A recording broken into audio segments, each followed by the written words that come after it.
ஹசது என்று சொல்லப்படக்கூடிய அந்த பொறாமை கொள்வது என்பது தடுக்கப்பட்ட விடயம். ஹசது, யாரை பார்த்தும் யாரும் பொறாமை கொள்ளப்படக்கூடாது, யாரையும் யாரை பார்த்து பொறாமை கொண்டு விடக்கூடாது. ஒரு பணக்காரர் இருக்கின்றது, அவரை பார்த்து பொறாமை கொள்கின்றார், அவருடைய சொத்து செல்வங்கள் எல்லாம் அவ்வாறு அழிந்து மண்ணோடு மண்ணாக வேண்டும், பொறாமைப்படுகின்றார். பொறாமை என்பது இஸ்லாத்தில் தடை செய்யப்பட்ட விடயம். ஆனால் நாயகம் ஸல்லல்லாஹு அலைஹி வஸல்லம் அன்னவர்கள் சொல்லி காட்டுகின்றார்கள், இரண்டே இரண்டு விடயங்களுக்காக வேண்டி பொறாமைப்படுவது கூடும். பாருங்கள், இஸ்லாத்தில் தடை செய்யப்பட்ட ஒரு விடயம் எந்த விடயத்திற்காக வேண்டி அனுமதிக்கப்படுகின்றது என்பதனை பாருங்கள்.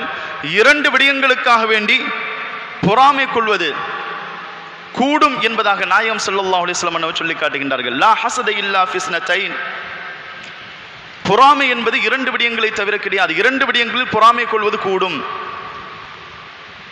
என்று சொல்லிவிட்டு நாயகம் ஸல்லல்லாஹு அலைஹி வஸல்லம் அவர் முதலாவதாக சொல்லி காட்டுகின்றார்கள், ரஜுலுன் ஆத்தாஹுல்லாஹு மாலன், இறைவன் அல்லாஹ் சுப்ஹானஹு வ தஆலா ஒரு மனிதனுக்கு செல்வத்தினை கொடுக்கின்றான், பொருளாதார வசதியினை கொடுக்கின்றான்.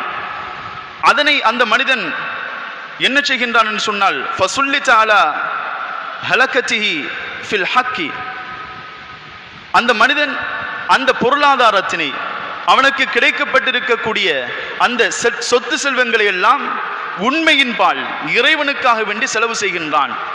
அப்படியான அவ்வாறான ஒரு மனிதனை பார்த்து சொத்து செல்வம் இல்லாத மனிதன் பொறாமைப்படலாம். எப்படி பொறாமைப்படணும்? அவன் இருக்கிற சொத்து செல்வங்கள் எல்லாம் அழிஞ்சு நாசமாகணும் என்று சொல்லியா?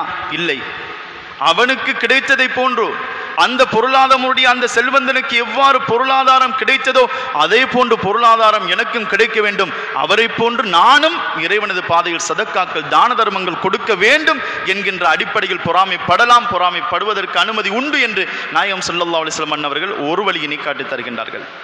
அதற்கு அடுத்ததாக முஸ்தபா நபி ஸல்லல்லாஹு அலைஹி வஸல்லம் அவர்கள் இரண்டாவதாக யாருடைய விடயத்தில் பொறாமைப்படலாம் என்பதற்கு சொல்லி காட்டுகின்றார்கள், வ ரஜுலுன் ஆத்தாஹுல்லாஹுல் ஹிக்மத், அல்லாஹு தஆலா ஹிக்மத் என்று சொல்லப்படக்கூடிய அந்த குர்ஆனுடைய விளக்க ஞானங்களை கொடுத்திருக்கின்றான். குர்ஆனை கற்றுக்கொள்ளக்கூடிய ஒரு அறிவினை இறைவன் கொடுத்திருக்கின்றான். ஃபஹுவ யக்லா பிஹா வ யுஅல்லிமுஹா, அந்த மனிதர் என்ன செய்கின்றார் என்று சொன்னால், அவர் அல் குர்ஆனை தான் கற்று அதன்படி தனது காலங்களை கழிக்கின்றார். அது மாத்திரமல்லாமல் அதனை பிறருக்கும் கற்றுக் கொடுக்கின்றார். இவ்வாறான சூழ்நிலையில் காணப்படக்கூடிய ஒரு மனிதர், இரண்டாவது நபர் யார்? அல் குர்ஆனை தான் கற்று அதன்படி அவர் அமல் செய்கின்றார், அதனை பிறருக்கும் கற்றுக் கொடுக்கின்றார். இப்படிப்பட்ட நபருடைய விடயத்திலும் பொறாமைப்படுவதனை இஸ்லாம் கூறி காட்டுகின்றது, அனுமதிக்கின்றது. எந்த அடிப்படையில்? அவருடைய அறிவெல்லாம் இல்லாமலாக வேண்டும், அவருக்கு கிடைத்திருக்கக்கூடிய அறிவுகள் எல்லாம் இல்லாமாக வேண்டும் என்ற அடிப்படையில் அல்ல. அவருக்கு இறைவன் எவ்வளவு அறிவுகளை கொடுத்திருக்கின்றான், அந்த அறிவை வைத்து அவர் அல் குர்ஆனை கற்றிருக்கின்றார். அந்த அல் குர்ஆனை கற்று அவர் இறைவனுக்கு வழிபட்டு நடக்கின்றார், இதர மனிதர்களுக்கும் அதனை கற்றுக் கொடுக்கின்றார்.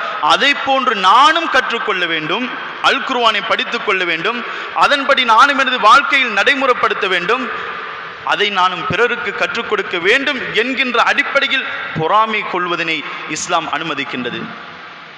சுப்ஹானல்லாஹ், சிந்தனை செய்து பாருங்கள், எந்த அளவுக்கு இறைவன் அல்லாஹ் சுப்ஹானஹு வ தஆலா ஒரு விடயத்தினை மிகவும் கடுமையானதாக வன்மையாக தடுத்திருந்தும் சில விடயத்தில் இறைவன் அனுமதி தருகின்றான் என்று சொன்னால், இந்த அல் குர்ஆன் கற்கின்ற விடயத்தில் அனுமதி தருகின்றான் என்று சொன்னால், இந்த அல் குர்ஆன் கற்கின்ற விடயம் எந்த அளவுக்கு